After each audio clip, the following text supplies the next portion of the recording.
Hey there, I'm Joe, lead mechanic here at Tommaso Bikes, and I'm going to be going over step by step how to assemble your new ready-to-ride build.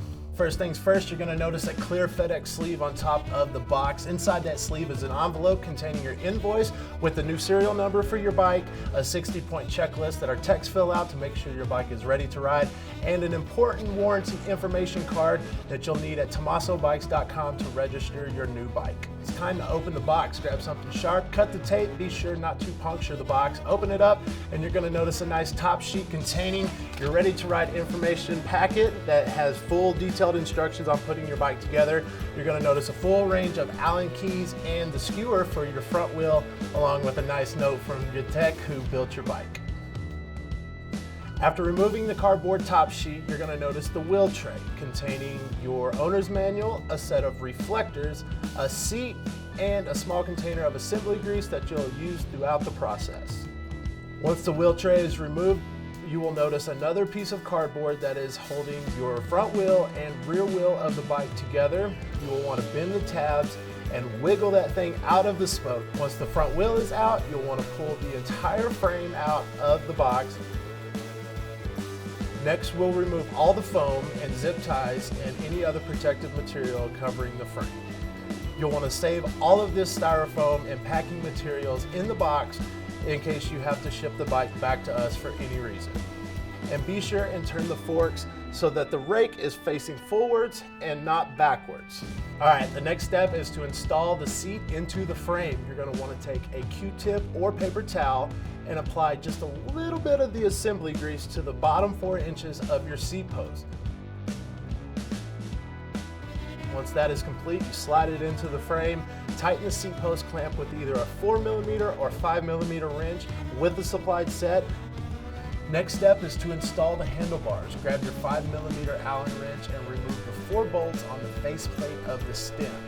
Once you've got all 4 bolts out, dip them very gently into the grease, covering just a couple threads on the bottom, and set them to the side. And make sure that the cables are not twisted. You want to line them up so they're nice and smooth running into the frame and none of them are twisted over the top of each other. Take notice while installing the handlebars to try to center the handlebars as much as possible before installing the faceplate. Special note, the bolt should rotate freely. If there's any resistance, back the bolt out and restart the threads. You do not want to cross thread the stem.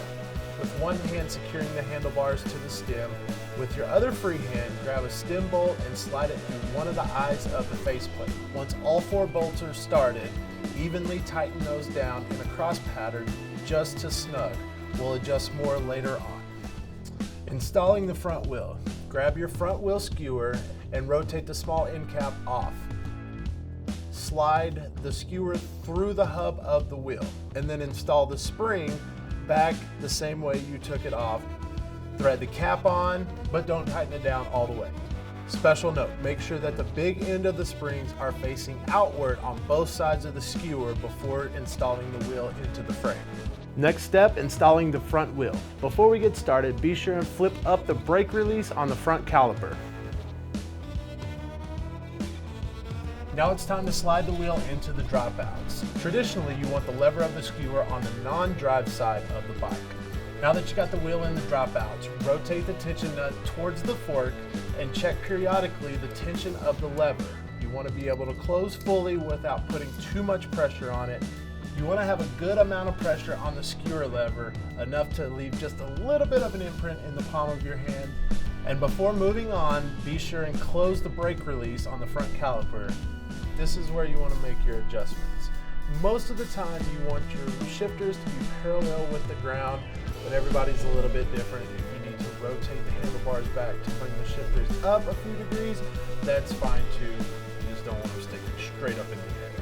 Once you've got your handlebars in the desired location, continue in the cross pattern, tightening down each bolt individually until you get it snug.